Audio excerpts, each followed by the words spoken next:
Hey everyone, welcome back to another tattoo tutorial.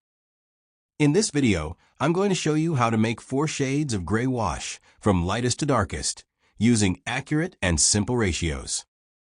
These mixes are perfect for soft line work, shading, gradients, and high contrast areas in your tattoo designs.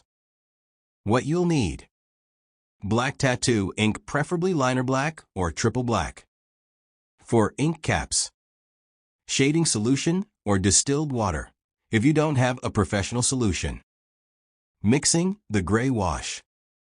We're going to make 4 different gray wash mixtures, from light to dark. Here's the breakdown. 1 cap 1, 1/4 black ink plus 3/4 shading solution.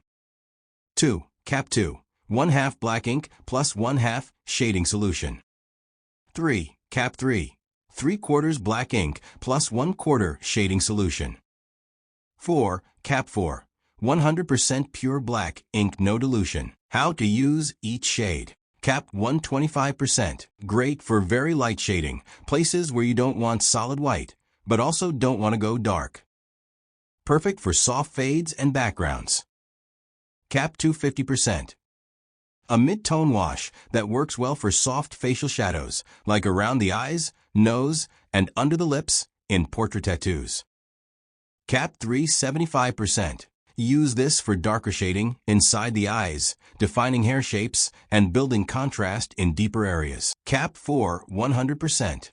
This is your solid black. Use it for bold lines, filling in high contrast zones, or any spot that needs a strong impact.